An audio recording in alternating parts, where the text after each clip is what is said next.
Vamos a la palabra porque para eso estamos aquí. Quisiera hacer una oración especial, primero que todo por mis pastores, mis amados pastores, para que todos nos unamos como iglesia a orar por ellos. Amén. En este momento. Me parece que para mí es un honor estar aquí, servir la palabra. Yo estoy entre vosotros, como dijo Pablo, como dijo el Señor también, hoy sirviendo la palabra de Dios, sirviendo el alimento que Dios ha colocado en mi corazón para todos nosotros, porque para mí también. Amén. Así es que cierre sus ojitos bonitos, lindos que tiene y vamos a orar. Padre, en el nombre de Jesús, gracias te damos por este tiempo tan especial que nos das. Pongo delante de ti, Señor, en este momento a mi pastor Pedro, a mi pastora Teresa. Señor, guárdalo, guíalos, dirígelos más abundantemente en tu poder, en esa unción poderosa de milagros, sanidades, palabras reveladas, cosas que ojo no vio ni oído oyó, son los que ellos van a llevar, Señor, también a un nuevo nivel, a donde quiera que estén, Señor precioso. Bendícelos, guíales, capacítales cada vez más y llévales a nuevos niveles en el nombre de Jesús. Y quiero pedirte, Señor, en este momento por cada uno de nosotros, alumbra los ojos de nuestro entendimiento, Señor amado, para que conozcamos, Señor, todo lo que tienes para nosotros, para que conozcamos, Señor, a donde quieres llevarnos en el nombre de Jesús. Amén. Bueno, vamos a la palabra. Amén. Así es que vamos a mirar en primera carta de Pablo, primera y única carta de Pablo a los Efesios. Es Efesios capítulo 5, versículo 1.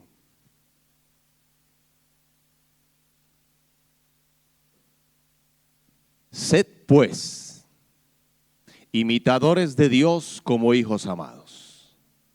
Y dice el 2, y andad en amor, como también Cristo nos amó y se entregó a sí mismo por nosotros. Y aquí define algo interesante, dice que eso fue una ofrenda y un sacrificio a Dios en olor agradable o fragante. Amén. Vale. Quisiera que usted recordara este día o esta enseñanza con un título que vamos a mirar muy detalladamente, muy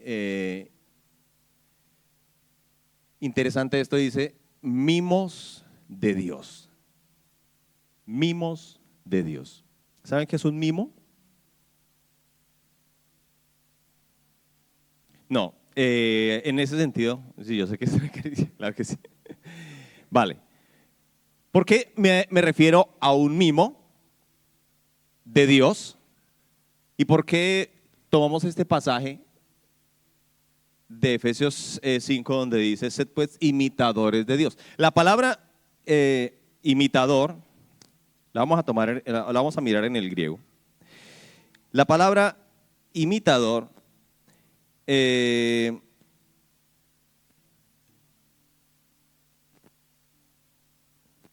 ya la tengo aquí. Ya.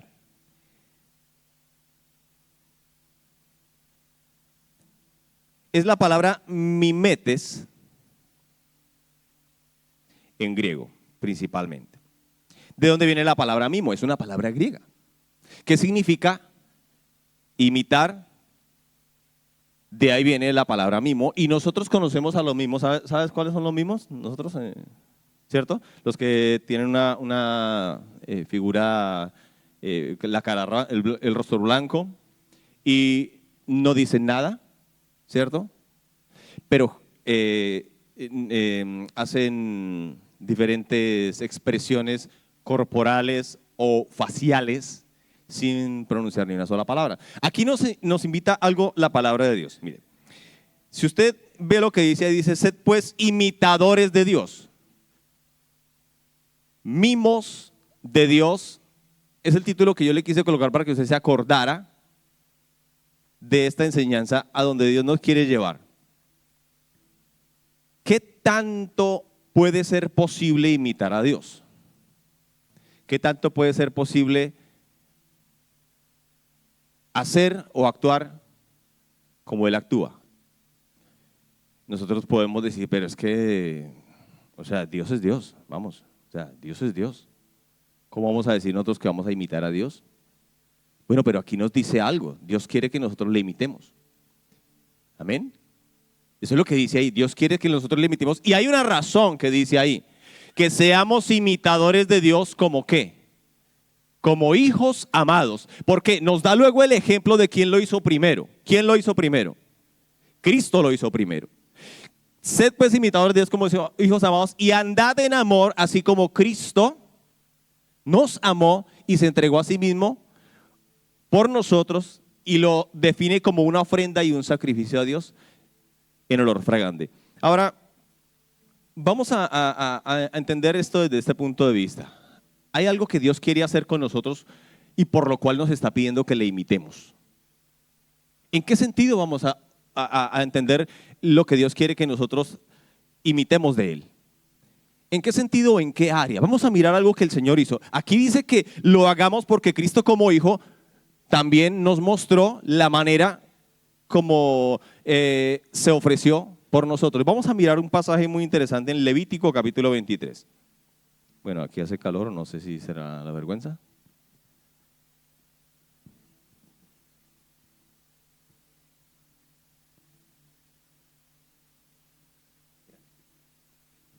Vale, mejor así. Ya se fue el frío, ¿no? ¿Cierto? Vale. Levítico 23, ¿lo tienen ahí? Bien. En Levítico 23, nosotros encontramos en el versículo 5, en el 4, sí, está bien ahí. Dice, estas son las fiestas solemnes de Jehová, las convocaciones santas a las cuales convocaréis en sus tiempos. Vamos a mirar, sigue con el otro. En el mes primero, a los 14 días, a los 14 del mes, entre las 2 tardes, Pascua de Jehová. Dejémoslo hasta ahí. Este pasaje nos está hablando, o nos va a hablar de las fiestas de Dios. Aquí es donde nos expresa, o nos vamos a mirar, de qué manera fue que Cristo se ofreció por nosotros y por qué la palabra de Dios también dice que nosotros debemos imitar a Dios, así como Cristo nos amó y se ofreció. Esta fue la manera como se ofreció. Mire, hay 7 fiestas judías. Ahí tenemos un pequeño diagrama, muy pequeñito, no vamos a hablar muy profundamente de esto. Pero las fiestas bíblicas que Dios nos muestra en su palabra son de Dios, fiestas de Dios. Amén. Esas 7 fiestas que Dios le dio al pueblo de Israel, 4 de ellas son de la primavera y 3 son de la parte del año que es el otoño. Ahora, la primera que nosotros vimos ahí en Levítico 23:5 es la Pascua. Todas ellas tipifican a Jesús, todas ellas nos muestran a Jesús. Amén. Esta fue la manera, o esto fue lo que Jesús hizo por nosotros en su sacrificio como ofrenda y sacrificio a Dios en olor fragante, lo leímos en Efesios. Ahora, la primera fiesta, que es la Pascua, ¿se acuerdan ustedes que Cristo fue muerto el 14 del mes de Nisan, que es el día de la Pascua, ¿cierto? Esto lo vamos a hablar y espero que si usted no se acuerda, que usted entienda que aquí estamos hablando de la Biblia, ¿cierto? Y eso está escrito en la palabra de Dios, amén. Lo leímos en el versículo 4, amén. Dice así el 4 y el 5, no me deje perder el diagrama, por favor. Dice así, con toda claridad, que estas son las fiestas solemnes de Jehová. O sea, Dios hizo 7 fiestas o estableció 7 fiestas y nos invitó a todos. Pero son sus fiestas, no son del pueblo judío, no son de la gente, son fiestas de Dios a las cuales Él invitó. Y a través de estas fiestas, lo que pasó en esas festividades fue lo que Cristo hizo por nosotros. Oiga bien, eso fue lo que Cristo hizo cuando se sacrificó por nosotros, lo que pasó en esas fiestas. 3 de esas fiestas ocurrieron un solo día, un solo fin de semana, que fue la Pascua, que es el 14, luego la fiesta, volvamos al diagrama por favor, la fiesta de los panes sin levadura, que es el día 15, tipifica la sepultura de Jesús, y que es las primicias, que es la resurrección de Jesús. Estas 3 ocurrieron el 14, el 15 y el 16, lo que fue el viernes en la tarde, sábado y el domingo fueron las primicias.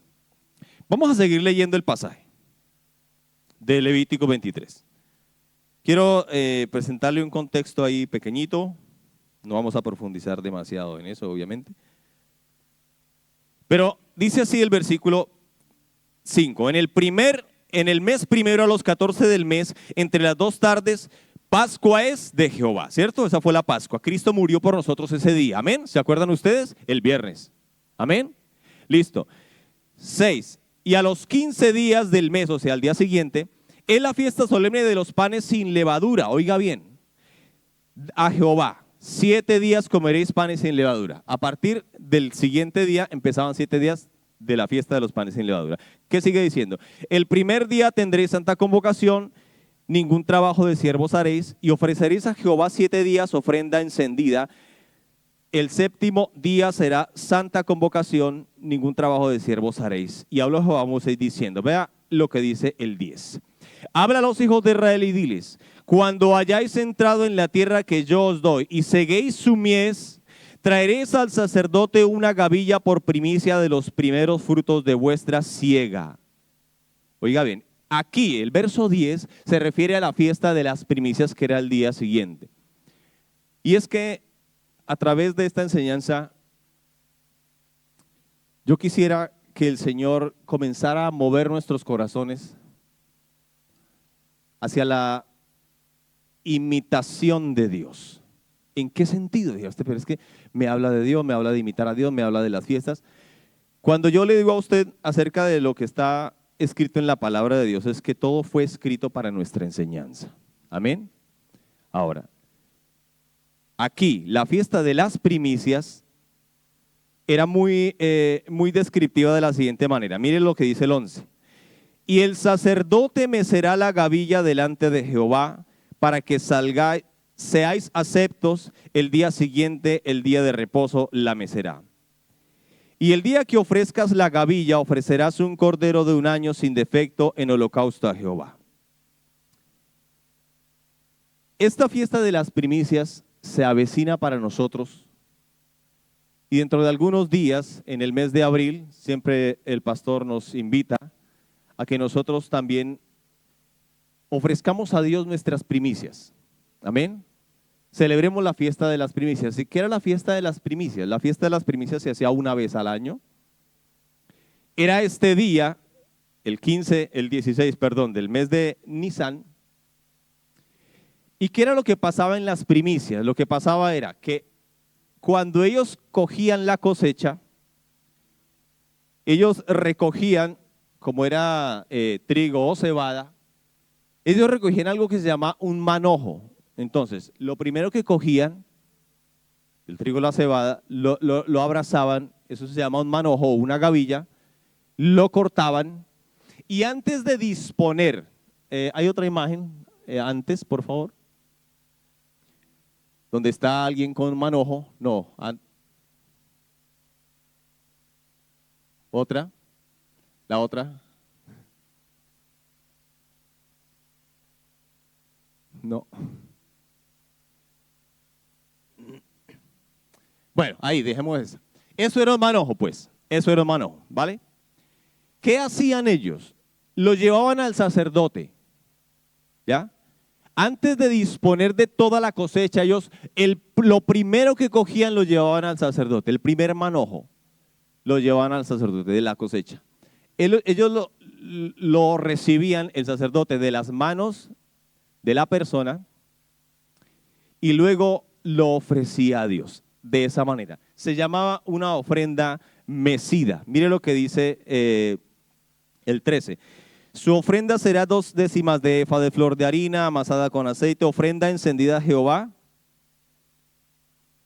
Ofrenda encendida a Jehová en olor gratísimo, y su libación será de vino, la 4ª parte de un hin. Verso 14 dice, no comeréis pan, ni grano tostado, ni espiga fresca, hasta este mismo día hasta que hayáis ofrecido la ofrenda de vuestro Dios. Estatuto perpetuo es por vuestras edades en donde quiera que habitéis.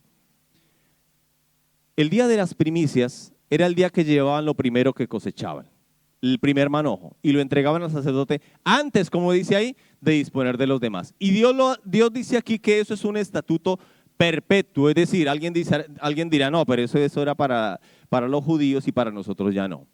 Pues déjeme decirle que estatuto perpetuo significa estatuto perpetuo. Amén.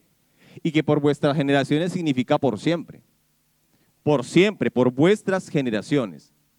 Ahora, las primicias no fue algo que exclusivamente se le empezó a establecer al pueblo judío, porque las primicias fue algo que Dios comenzó a hacer con el ser humano desde antes de la eternidad, desde antes de la creación, perdón, desde la eternidad. Cuando nosotros vemos aquí, ese término primicias viene del hebreo reshit, que significa primero en lugar, tiempo, orden o rango. Quiero decirle algo a usted. Una gavilla o un manojo se ofrecía a Dios una vez al año, ya le digo yo, porque recogían la cosecha. Y esto lo que buscaba era que el hombre, antes de disponer de todo lo que Dios le había provisto, de todo lo que se recogía en la cosecha, declarara su dependencia a Dios, su dependencia de Dios, perdón, y le ofreciera al Señor lo primero a Él. Primicia, lo definimos aquí. ¿Qué dice que en el hebreo reshit significa primero en lugar, tiempo, orden o rango? Pero resulta que en nuestra sociedad, diga usted, pues entonces yo ahora cuando hagan la fiesta de primicias, ¿cuál manojo voy a llevar si este año no cultive? No, el pueblo de Israel era un pueblo agrícola y ganadero. También ofrecían otros sacrificios, otras ofrendas de animales y toda esta cosa. Pero la fiesta de primicias era exclusiva para presentar a Dios de las cosechas lo primero que se recogía, ¿cierto? Y el primer manojo lo ofrecían ellos en ofrenda mecida. ¿Sabe cómo era ofrenda mecida? Así como lo vimos en la imagen, el sacerdote la levantaba. Y fíjese usted a lo siguiente, lo que hacía el sacerdote, cogía el manojo de esa forma y lo levantaba, pero también lo mecía, porque había unas ofrendas que eran ofrendas elevadas solamente, y esta era una ofrenda mecida. Lo levantaba y también lo mecía hacia los lados, en dirección de los 4 puntos cardinales, y luego lo ofrecía a Dios. ¿Qué significaba eso? ¿Qué significaba eso? La persona que lo hacía entonces, lo que estaba en ese momento describiendo era: yo transfiero lo que tú me has dado del producto de esta tierra, que es fruto del agua, de la tierra y del viento, y yo lo transfiero porque para ti lo dedico. Yo hago la transferencia de esto que tú me has dado, lo estoy dedicando a ti porque de ti provienen todas las cosas. Eso era lo que se hacía en las primicias. Significaba entonces que lo que yo recogía o había recogido de mi año de cosecha o de la cosecha que iba a recoger en este año que iniciaba, porque es de primavera, ahí empezaba la cosecha, recogida de la cosecha, ese 16 del mes de Nisan, ese momento yo lo iba a establecer como el inicio de la bendición del resto del año, como la santificación del resto de la cosecha, porque si las primicias son santas, todo lo demás también es santo. Ahora, dirá usted, no, es que el pastor no encuentra los pasajes para convencerme que traiga las primicias. Ahora se fue a Levítico, pues. Ya el pastor, pero le dijo, me hace el favor y los convence como sea. Pues no. Como dijo el pastor Camilo acá, si a usted no se le ha revelado a usted, guárdese su dinero. Porque Dios no quiere su dinero. El pastor tampoco. El pastor no necesita ni tus diezmos, ni mis ofrendas, ni mis primicias. No. No los necesita, ni esta iglesia, ni este ministerio los necesita. Dirá usted, no, pues preciso, voy a la iglesia un día y justo hablan otra vez. No. ¿Sabes por qué te digo que no lo necesita? Porque sin que los hayas dado hemos sobrevivido todo este tiempo. ¿Qué habremos hecho entonces? ¿Qué habrá hecho Dios? ¿Cómo han hecho todo esto? Si no habías dado, si no has dado. Y es que no van a sacar de mí nada, ni un duro les voy a dar. No necesitamos tu dinero. Dios no necesita tu dinero. Pero Dios necesita tu corazón. Y en esta fiesta, primicias, por eso me gusta esto, es la relación de corazón a corazón entre tu corazón, lo que hay en tu corazón y el corazón de Dios. Y le voy a mostrar con la palabra de Dios, no para convencerle absolutamente de nada, que Dios primero nos da el ejemplo para luego pedirnos que lo hagamos. Así como un buen padre puede tener el carácter de decirle a su hijo, y yo lo he dicho, no sé si están todos, no. Si me desmienten, y a ellos les he dicho en ocasiones, si usted me vio hacerlo a mí, hágalo usted. Y eso no solamente para mí es un reto, sino que también eso para mí significa poner la vara muy alta. Porque resulta que si yo de repente fallo, entonces él tendría tal vez el derecho de hacerlo. Hay una imagen que quisiera que miramos es muy icónica esta imagen de un chiquillo, y es la del chiquillo, mire esa. ¿Qué pasa ahí? ¿Qué ve usted ahí? Imitación. A ver, el mimo de lo que yo hablaba al comienzo, la definición de esa palabra, imitar es eso, mimetes, ¿cierto?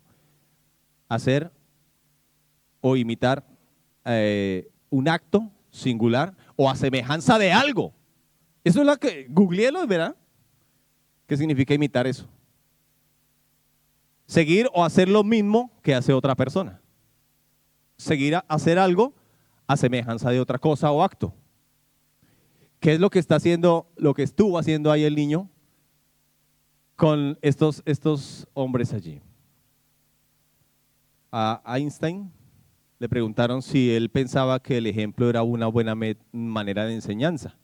Y él dijo, no, yo no creo que el ejemplo sea una buena manera de enseñanza o un buen método de enseñanza. Yo pienso que es que el ejemplo es la única manera efectiva de enseñanza.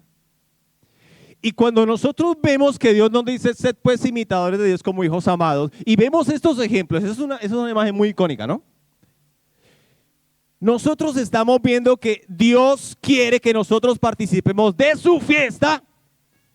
Él puso, volvamos a la fiesta, 7 festividades que eran suyas de Él propiamente. Y en una de esas fiestas, qué interesante, que se sacrificó su hijo, que es la Pascua, el 14 del Nisan. Cristo murió por nosotros. Que en el 15, que es la fiesta de los panes sin levadura, ¿sabe qué pasa? En los panes sin levadura, ¿qué hacían? Que era el 15. Le voy a dar la descripción de lo que se hacía ese día. Como la levadura en la Biblia es símbolo de pecado, esos panes sin levadura eran los que se cocían durante 7 días para consumo. Pero ¿qué hacían en la fiesta de los panes sin levadura? ¿Sabe qué hacían? Una cuchara de madera, colocaban levadura en la cuchara de madera y luego la envolvían con unas tiritas de lino y la quemaban. ¿Y sabe qué representa la fiesta de los panes sin levadura? Que el cuerpo de Cristo, que llevó nuestro pecado, fue envuelto en lienzos y sepultado para matar nuestro pecado, para matar la muerte. Oh muerte, yo seré tu muerte, dice en Oseas. Eso fue lo que hizo Jesús allí. El pecado, ¿sabía usted que Cristo en la cruz se hizo pecado? Él no solamente se le imputaron los pecados, pero dice 2 Corintios 5:19, al que no conoció pecado. O es el 20, creo que es el 21, me parece. Al que no conoció pecado, no les dije ese versículo, pero está ahí. 2 Corintios 5:21, creo. Al que no conoció pecado, por nosotros lo hizo pecado, para que nosotros fuésemos hechos justicia de Dios en él. ¿Qué se convirtió Cristo en la cruz? En el pecado. A él no solamente se le acusó en la cruz de nuestros pecados, él se convirtió. El cuerpo de Cristo en la cruz se convirtió en la representación más clara de lo que es el hombre sin Dios, desfigurado y completamente muerto por el pecado. En el cuerpo de Cristo cayó entonces toda la maldición de Dios. Fue hecho maldito por nosotros. Porque está escrito: maldito todo aquel que es colgado en un madero. ¿Le parece a usted increíble eso? Que la fiesta de Dios, de la Pascua, allí su Hijo era sacrificado. En los panes sin levadura, el cuerpo santo que se convirtió y se hizo pecado, fue sepultado. Pero esta otra fiesta, que es las primicias, fue lo que pasó el día domingo, el primer día de la semana, el 16 de Nisan. ¿Qué pasó? Que en ese momento vino la cosecha, el primer manojo de la nueva cosecha de creyentes o de la nueva cosecha de los resucitados. Y mire lo que dice en 1 Corintios 15:20. 1 Corintios 15:20.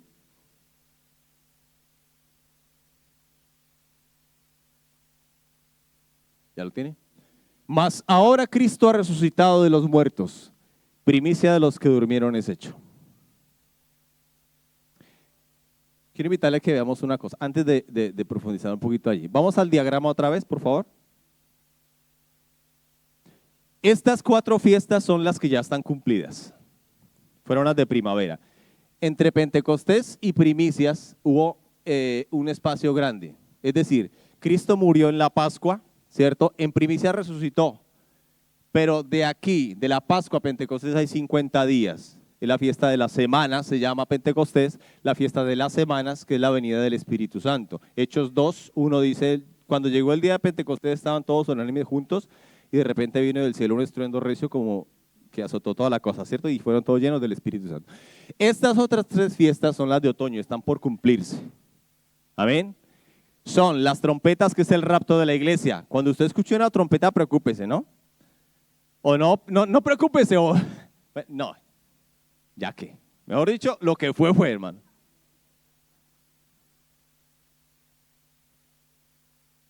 Luego viene el día de la expiación, que es la segunda venida de Cristo. Amén. Que es cuando Israel será expiado, ungirá al Santo de los Santos. Bueno, y luego la de los tabernáculos, que es el milenio. Todo esto está por cumplirse. No vamos a tocar eso. ¿O tienen tiempo como hasta las 7 de la noche más o menos? Creo que no, ¿cierto? Entonces vamos a mirar más bien esto. Pentecostés, en Hechos 2, empezó la era de la iglesia, en Pentecostés. Amén. Pero antes de ese día vinieron las primicias, que fue la primera recogida de los salvos. La primera resurrección de la era de la gracia. El primer resultado del sacrificio de la Pascua. El primer resultado del sacrificio del Cordero. ¿Cuál fue el primer resultado? La resurrección de Cristo. Él fue la primicia de los que durmieron, o la primicia nuestra.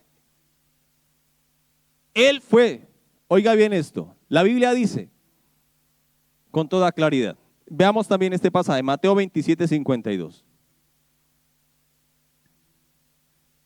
Y se abrieron los sepulcros, es el día de la resurrección. Se abrieron los sepulcros y muchos cuerpos de santos que habían dormido se levantaron. Wow. O sea que ese día de la resurrección de Cristo no solamente Él fue el único resucitado, también hubo un manojo de santos que resucitaron.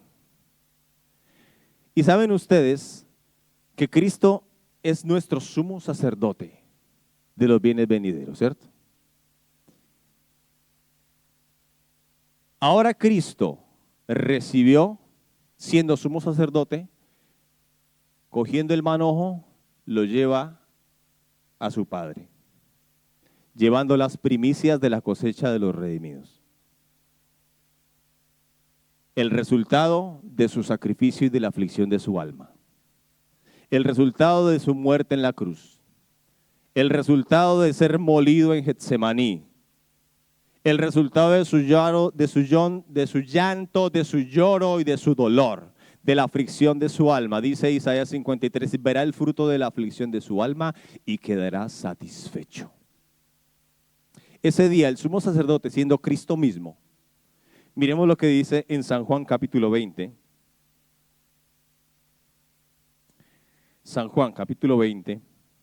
Creo que no lo tienen allí, ¿o sí? Cuando el Señor resucitó,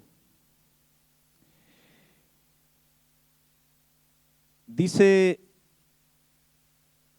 el versículo 16. Bueno, leamos el 15. Jesús le dijo, mujer, ¿por qué lloras? Él había resucitado y él le dice, Señor, le dice, mujer, ¿por qué lloras? ¿A quién buscas? Ella, pensando que era el hortelano, le dijo, Señor, si tú lo has llevado, dime dónde lo has puesto y yo lo llevaré. Jesús le dijo, María. Volviéndose ella le dijo, Raboni, que quiere decir maestro. O sea, lo reconoció. Jesús le dijo, no me toques, porque aún no he subido a mi Padre. Mas ve a mis hermanos y dile, subo a mi Padre y a vuestro Padre, a mi Dios y a vuestro Dios. Recién resucitado el Señor temprano en la mañana. Él era la primicia que debía el sacerdote, el sumo sacerdote, debía tomarla y ofrecerla a Dios para que el resto de la cosecha fuera santificada, fuera bendita. Y Él es la primicia de nuestra primicia. Amén. Él mismo, siendo sacerdote, gloria a Dios, denle un aplauso al Señor. Él mismo, siendo nuestro sumo sacerdote, fue y se presentó sin mancha a Dios. Es interesante esto, pero ¿cómo así? ¿Jesús era la primicia o el sacerdote? Pues era ambos. Así como es el cordero y el león. Así como era la Pascua y la primicia. Amén. Porque todas las fiestas nos muestran a Cristo. Porque toda la Biblia nos muestra a Cristo. Porque Cristo es el eje central de la Escritura. Desde Génesis Él es el comienzo. Amén. Hasta el Apocalipsis, que es el final. Yo soy el primero, yo soy el postrero.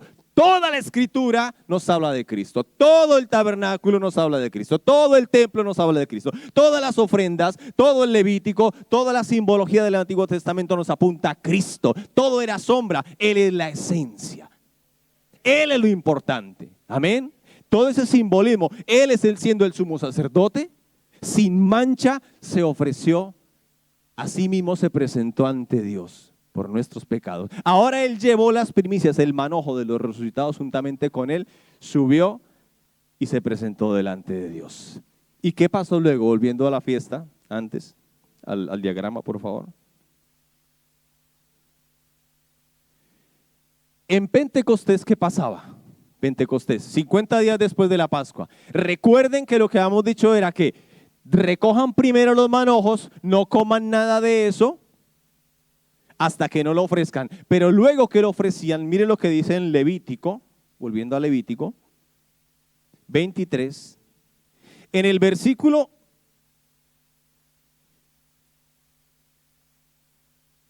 16. Perdón, en el 15. Y contaréis desde el día que sigue, o sea, el día de reposo, desde el día que ofreciste la gavilla, la ofrenda mecida, 7 semanas cumplidas serán. ¿Cuántos son 7 semanas? 49 días, ¿cierto? Ahora, hasta el día siguiente del 7º día de reposo contaréis 50 días. Entonces ofreceréis el nuevo grano a Jehová. De vuestras habitaciones traeréis 2 panes para ofrenda mecida. 2 panes. Es decir, ahora en Pentecostés ellos ya no llevaban gavillas. Ellos ahora en su casa fabricaban 2 panes con levadura. Y los llevaban en Pentecostés al sacerdote. 2 panes normales que le hacían en la casa como el que usted hace todos los días en su casa. No, ¿cierto? Hacemos, bueno, dirán, pues harán arepas porque pues como todo colombiano que se respete hace arepas, ¿no? No, me meto en un lío ahí. No. Los venezolanos también les gusta mucho la arepa. No nos metamos ahí, ¿cierto? Tengamos paz. Vale. Entonces, ¿qué pasa? El día de Pentecostés, ellos fabricaban 2 panes con levadura. Y lo llevaban al sacerdote. ¿Y qué decía aquí ahora el sacerdote? Ese día, de vuestras habitaciones traeréis 2 panes para ofrecer ofrenda mecida otra vez, que serán de 2 décimas de efa de flor de harina cocida con levadura hace claridad aquí, como primicias para Jehová. ¿Cómo así? Ahora estas primicias ya no son como las de antes sin levadura, sino que estas son con levadura, pero también son mecidas. qué nos está diciendo esto? Y ofreceréis con el pan 7 corderos de un año sin defecto de becerro de vacada, y 2 carneros serán holocausto de Jehová con su ofrenda y sus libaciones, ofrenda encendida de olor grato para Jehová. De olor grato para Jehová. ¿Qué decía Efesios 5:2? Y andad en amor así como Cristo amó y se entregó a sí mismo por nosotros, ofrenda de sacrificio a Dios en olor fragante. Pero aquí nos dice que Pentecostés, oiga bien, primicias. El primer manojo de toda la cosecha para santificar el resto. Tenían que comer pan sin levadura. Se ofrecía a Dios. Era Cristo el que estaban ofreciendo allí. Pero la orden era, no comerás del grano, ni harás nada, ni comerás ninguna cosa hasta que no ofrezcas las primicias. Pero luego, 50 días después de comer 7 días pan sin levadura, a los 50 días en Pentecostés, ellos llevaban pan con levadura. Y la orden era clara: no comerás, ni cocerás, ni tostarás, ni harás pan, ni harás ninguna comida hasta que no ofrezcas primero las primicias que son santas. Pero luego de 50 días traerás en Pentecostés pan con levadura. Y será también ofrenda mecida. El sacerdote también la recibirá de vuestras manos y la levantará a Dios hacia los 4 puntos cardinales y la ofrecerá a Dios. Pues déjeme decirle algo. Si usted ya lo cogió, si usted tiene las primicias, Cristo Jesús. En Pentecostés nosotros empezamos a ser aceptables a Dios por las primicias que fueron santas. Los panes con levadura somos nosotros, porque todavía estamos en nuestro cuerpo carnal. Pues que usted ya fue glorificado, ¿no? A veces piensan la gente que ya cuando van a cruzar la calle no miran si viene un coche o algo. Yo sé que aquí te podemos decir, no, que el carro tiene que respetar, sí, pero no confío mucho. Hay muchos latinos por ahí que no nos acordamos que el paso peatonal hay que respetarlo, y en nuestros países eso, ni nos acordamos que hay paso peatonal. No se confíe mucho, porque usted todavía no ha sido glorificado. Y donde usted pase, gloria a Dios. Qué buena gente era, hermano. Pero nosotros estamos representados ahí, en esos panes con levadura que se ofrecían en Pentecostés delante de Dios. Porque había primero sido ofrecida la primicia que era santa, Cristo el Señor. Ahora en Pentecostés, Dios está trayéndole a los creyentes la capacidad de ser y vivir como Cristo. ¿Cómo lo hace? ¿Por qué ahora nosotros podemos ser aceptables delante de Dios aunque tengamos levadura, porque estamos todavía en nuestro cuerpo carnal? ¿Por qué todavía usted puede ofrecer sacrificios a Dios aceptables aunque usted todavía está en un cuerpo de pecado? ¿O no? No está en un cuerpo de pecado. Hermano querido, le doy esa noticia si no lo sabía. Si usted le da medio milímetro al cuerpo, a la carne, usted pierde. No des lugar al diablo también, ¿cierto? Porque el diablo utiliza el mundo para tentar nuestra carne y hacernos caer. ¡Uf! Los 3 enemigos del cristiano, ¿cierto? El mundo, la carne y Satanás. Y usted tiene un enemigo que duerme con usted y no es su esposo ni su esposa, ¿no? Es su carnalidad. No es su esposo ni su esposa. Duerme con usted, va con usted al baño, va con usted donde usted vaya. Esta carne, este cuerpo. Cristo condenó el pecado en la carne, dice en Romanos capítulo 8, versículo 3. Cristo condenó al pecado en la carne. No se confíe, usted todavía tiene levadura ahí, pero es aceptable delante de Dios porque Cristo fue santificado y puro delante de Dios y ofrecido por nuestros pecados. Y por esa razón nosotros podemos ser aceptables delante de Dios. Aleluya. Ahora, dirá usted, pero ¿y es que hoy teníamos seminario de primicias y fiestas judías o qué? Porque, ¿cuál es el tema de todo esto? El tema de todo esto es lo siguiente, hermano querido. Dios lo hizo primero y nos mostró el ejemplo. para que nosotros ahora sigamos sus pisadas y lo hagamos. Cuando Dios dice hago festividad, cuando Dios dice voy a hacer 7 fiestas, son mías. No son fiestas de Israel, son fiestas de Dios. Y cuando Dios dice vamos a hacer esto, la primera fiesta, la Pascua, el Cordero inmolado, Cristo Jesús. ¡Wow! A mí no me da muchas ganas de ir a esa fiesta. La primera fiesta fue el sacrificio de Cristo. Porque es una fiesta. La segunda fiesta, la sepultura del cuerpo de Cristo que llevaba el pecado. La tercera fiesta, las primicias, la resurrección. Bueno, ahí se hizo una fiesta. Cristo resucitó, primicia de los que durmieron es hecho. Gloria a Dios. Y luego viene Pentecostés, la otra fiesta. Veamos Hechos capítulo 2.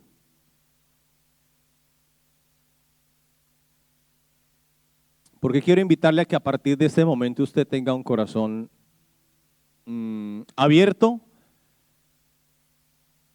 un corazón despierto, porque Dios tiene algo precioso para ti a través de esto. En Pentecostés, dice, cuando llegó el día de Pentecostés era 50 días después de la Pascua, ya lo habíamos dicho, ¿cierto? Pero Pentecostés también celebraba el día en que Israel estuvo en el monte, porque era 50 días después de que se había celebrado la Pascua, que ellos habían salido de Egipto. La Pascua fue para salir de Egipto, ¿cierto? ¿Se acuerdan ustedes? La consagración de los primogénitos. 50 días después, ellos estaban en Horeb recibiendo los mandamientos de Dios. Y el monte temblaba y humeaba por la presencia de Dios, porque Dios lo que quería era que ellos subieran al monte, pero ellos dijeron, no subamos nosotros, ve tú por nosotros y nosotros subiremos. Cuando el propósito de Dios era que todo el pueblo subiera, igual que Moisés. Bueno, sin embargo, Dios les dio las leyes y ordenanzas ese día. Se celebraba entonces, y Pentecostés por eso significa 50, que eran 50 días después de la Pascua, celebrando la promulgación de la ley. Pero ahora Dios les estaba dando leyes nuevas en los corazones de los creyentes, a través del poder del Espíritu Santo. Vino sobre la iglesia. Jesús les había dicho en Lucas capítulo 24, versículo 48 creo. No sé si lo tengan ahí.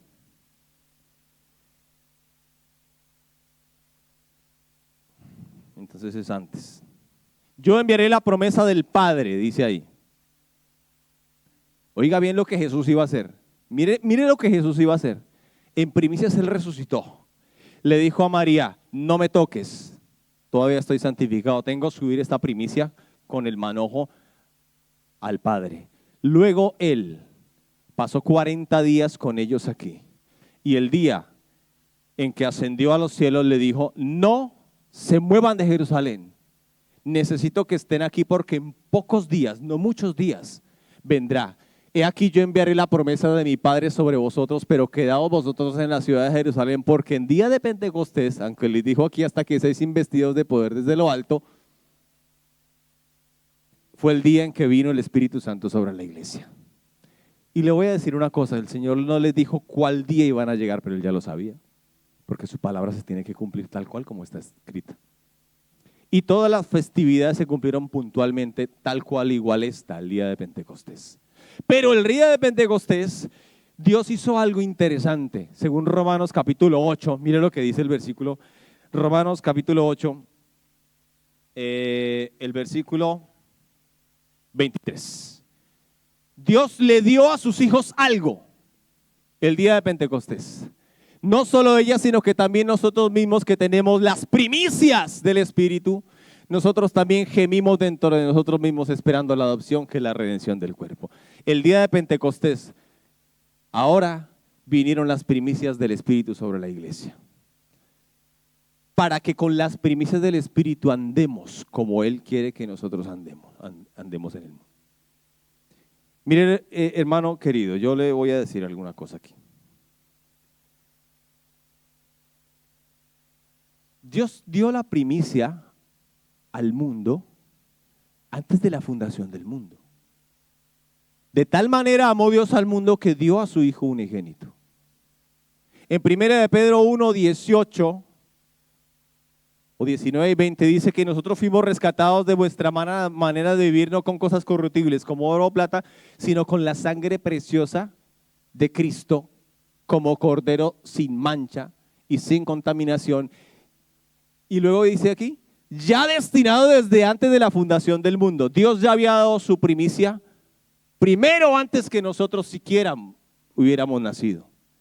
Dios ya había dado a su Hijo desde antes de la fundación del mundo para nuestra redención. Ya lo había hecho. Y hay un ejemplo en la Biblia de dos personas. Vamos a poner aquí uno. Le vamos a decir a Abraham. Vamos a poner aquí otro. Le vamos a decir joven rico.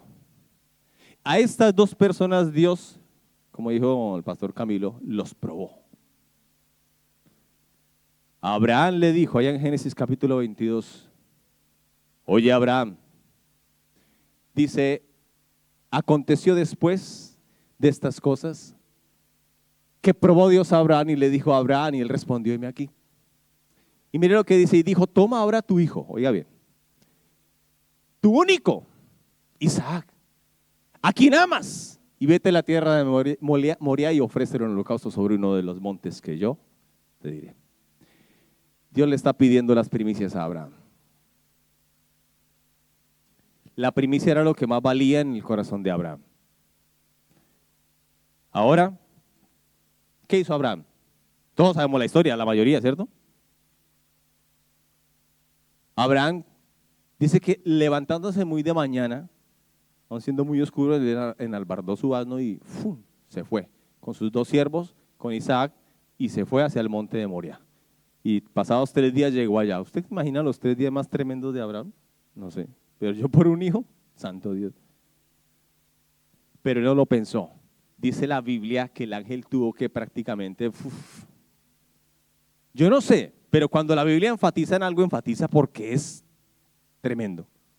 Pero cuando dice la Biblia que el ángel pronto le dio voces, Abraham, Abraham, era porque él estaba decidido a hacerlo. Y en Hebreos 11 dice que de hecho él lo hizo. Él sacrificó a Isaac figurativamente hablando, alegóricamente hablándolo. Es decir, Abraham ya lo había sacrificado en su corazón. Abraham en su corazón ya había sacrificado a Isaac. Tomó toda la decisión y tomó el cuchillo y se fue a cortar. Él no dijo, voy a ver si, y mirando a ver dónde estaba el ángel. ¿Será que sí? Y un poquito más a ver si el ángel aparece. No. Ni siquiera sabía que iba a aparecer algún ángel. Y la promesa, la recompensa dice, por cuanto no me rehusaste a tu hijo, tu descendencia será como las estrellas del cielo y como la arena que está sobre la anchura del mar, y bendeciré a tu descendencia y conquistarán las puertas de tus enemigos. Pero pasado el tiempo, llega un joven rico a Jesús y le dice, Señor, te seguiré a donde quiera que vayas, que me falta. Bueno, la historia del joven rico, ¿se acuerdan ustedes? Tenemos a dos ricachones ahí, uno anciano y el otro joven, ¿cierto? Y a ambos Dios les está pidiendo algo, lo que más hay en su corazón y lo que más valoran en su corazón. Porque al joven rico no le pidió su hijo, le dijo, una cosa te falta. Porque él había obedecido todo desde su juventud. Ahora Dios le estaba pidiendo al joven rico la primicia. Y le estaba diciendo, una cosa te falta. Anda, ve todo lo que tienes y vende todo lo que tienes y dalo a los pobres. Y luego tú ven y sígueme tomando tu cruz. Pero Dios a ninguno de los dos le pidió algo que él no haya hecho. Porque Abraham le estaba pidiendo algo que él ya había hecho. Dios había ofrecido a su hijo desde antes de la fundación del mundo. Ya lo había hecho. Por eso le pedía a Abraham que lo hiciera. Porque él ya lo había hecho. No te pide algo que no haya hecho primero el Señor. Y ahora le pide a este joven rico. Y le dice, anda, vende todo lo que tienes, repártelo a los pobres y ven, sígueme tomando tu cruz. Igualmente Jesús no le está pidiendo algo que él no haya hecho, porque él siendo el Rey de la Gloria, según Corintios capítulo 8, versículo 6, Dios dice claramente, si es el 6, me parece que es el 6, ya conocéis la gracia de nuestro Señor Jesucristo, que por amor de nosotros se hizo pobre siendo rico para que nosotros con su pobreza fuésemos enriquecidos. Jesús no le estaba pidiendo al rico algo que él no hubiera hecho primero, porque Jesús se despojó de su gloria. Vino al mundo, se hizo como uno de nosotros y aún en la cruz se iba a hacer pobre, perdiendo todo y el imperio romano confiscar todos sus bienes y todo lo iba a hacer por amor de nosotros. Así es que Jesús le estaba pidiendo al joven que lo imitara también. Jesús le estaba pidiendo y la recompensa, luego la vemos ahí en el pasaje donde dice, él no se la dijo al joven, ¿cierto? Pero se la dijo a Pedro cuando Pedro le dijo, Señor, pero sabemos que el joven rico se entristeció y se fue y no siguió a Jesús. No lo hizo. Abraham sí lo hizo, el joven rico no lo hizo. ¿Cuál de ellos dos eres tú? Si Dios te pidiera hoy lo que más vale en tu corazón. ¿Qué es lo que más vale en tu corazón? No estamos hablando de dinero, pero necesitamos tener este corazón listo porque cuando venga la fiesta de las primicias aquí, tú tienes que tener primero un corazón dispuesto.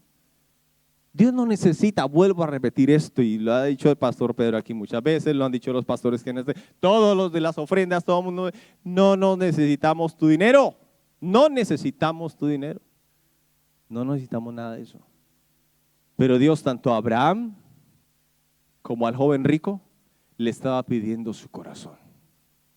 Y el joven rico rechazó y se fue. Y él no sabía que luego la recompensa, cuando el Señor le dijo a Pedro, ¿cierto? Él le preguntó, Señor, ¿y nosotros qué tendremos entonces si nosotros sí hemos hecho lo que él no hizo? Lo dejamos todo y te seguimos. Lo que pasa es que a él no le dije, vas a tener 100 tantos más en esta vida y en el siglo venidero la vida eterna. Bueno, él se lo perdió. Se perdió la recompensa. Abraham no se la perdió. El joven rico sí se la perdió. ¿Cuál de los dos eres tú en este día? ¿Cómo funciona esto para nosotros? 2 Corintios capítulo 8, versículo 4, en la nueva traducción viviente, por favor. Dice, nos suplicaron. Le voy a decir a quién se refiere este pasaje. Este pasaje se refiere a una iglesia ubicada en una población o en una región llamada Macedonia. Macedonia era una región, o esa ciudad era muy pobre, no tenían muchos recursos. Ellos eran una población o eran unos creyentes que no eran de una zona muy favorecida, los macedonios. Pero ellos, los macedonios, oiga bien esto, nos suplicaron. Y si usted se identifica, ¿cuántas veces ha hecho usted esto? Nos suplicaron una y otra vez tener el privilegio de participar en la ofrenda para los creyentes de Jerusalén. ¿Cuántas veces le ha suplicado usted al pastor Pedro que le deje ofrendar? Dirá, ¿no será al revés? Eso pasa en todas las iglesias, créame. Pero ¿cuál es la esencia del evangelio? Mire, vea lo que dice el 5. Incluso hicieron más de lo que esperábamos, porque su primer paso fue entregarse ellos mismos al Señor y a nosotros tal como Dios quería. El día de primicias aquí no será un día de dolor si entendemos este principio desde ya. Primicias es una relación de corazón a corazón. Si entendemos este principio desde ya, cuando vengan las primicias, no te va a doler. No vas a decir, ay, Dios mío, finalmente es un sacrificio, Señor, pero ¿cómo duele ese sacrificio? ¿Será que llegaremos a la capacidad de suplicar que nos dejen ofrendar? Dice el 6, mire lo que dice el 6.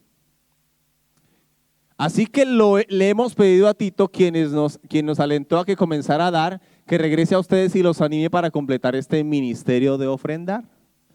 Ofrendar es un ministerio según este pasaje. Y que se puede enseñar, y que se puede animar, y que por eso se puede enseñar. Quiero con esto, hermano querido, que usted se quede en este día. Cuando Dios te pide algo es porque Él quiere que lo imites. Cuando Dios te pide algo, que hagas algo, por ejemplo, Abraham le pidió a su hijo, es porque él ya había ofrecido a su hijo desde antes de la fundación del mundo. Cuando Dios le pidió al joven rico que dejara todo y que lo vendiera y que lo diera a los pobres y que viniera y siguiera a tomar a su cruz, es porque Él ya también lo había hecho y era el ejemplo. Cuando Dios te pide algo, cuando Dios te pide, sed imitadores de Dios, sean imitadores de Dios, es porque Él quiere que nosotros lleguemos a su propio nivel. Que nosotros subamos del nivel del conocimiento de quiénes somos nosotros. Miremos lo que dice Primera de Juan capítulo 3. Primera de Juan capítulo 3.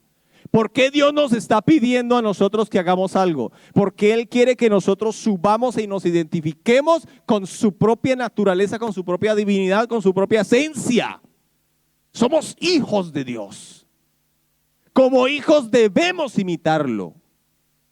Tenemos el potencial, la capacidad, la naturaleza, el espíritu para hacerlo.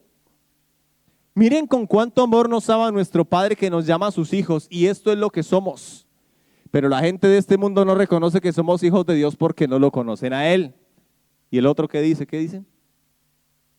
Queridos amigos, ya somos hijos de Dios, pero Él todavía no nos ha mostrado lo que seremos cuando Cristo venga. Pero sí sabemos que seremos como Él, porque lo veremos tal como Él es.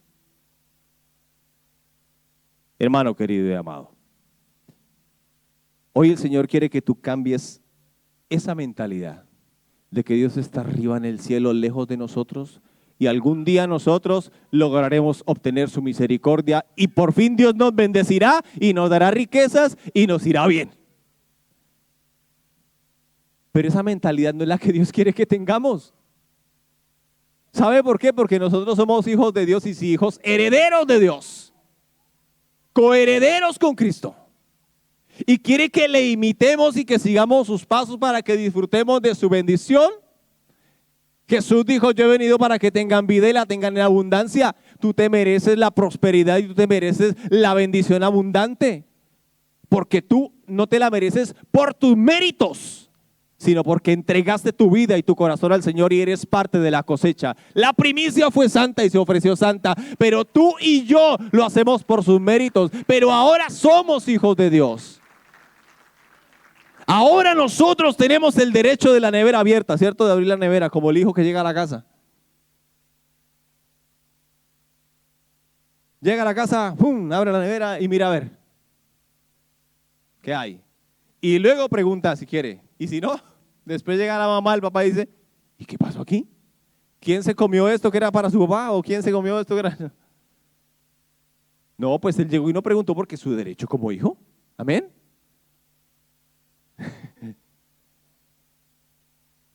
Ahora entendemos, ¿eh? Aparecieron las llaves ahora. Ahora todo tiene sentido, dice mi esposa. Tú eres hijo de Dios. Tú tienes el derecho legítimo. Cristo lo ganó para ti. El derecho de la herencia. ¿Por qué nosotros a veces tenemos la mentalidad antiguo-testamentaria de luchar para ganar y obtener y esforzarnos para que Dios nos mire y nos bendiga? Está bien, sí, has sufrido mucho. No. Obviamente hay que pagar un precio para otras cosas y todas esas cosas, porque la salvación es gratis y nuestros derechos legales como hijos de Dios los ganó Cristo. Pero hay otras cosas por las cuales hay que pagar el precio, obviamente, claro que sí. Hay cosas en la vida y en el nuevo pacto que también son por méritos. Pero esto no, la herencia no es por méritos. Cristo lo ganó por nosotros. Cristo nos hizo coherederos. Tienes el derecho a la herencia. Abraham ofreció las primicias de corazón, 100%, y tuvo la recompensa. Y tú no entiendes o tú no crees, hermano querido, que nosotros somos hijos por la fe de Abraham y que tenemos esos mismos derechos y estamos en el pacto abrahámico también, por Cristo el Señor. Y la bendición que venía sobre Abraham era en todos los niveles. Yo te voy a invitar a que en este momento tú hagas algo. ¿Qué falta en tu corazón para entregarle a Dios?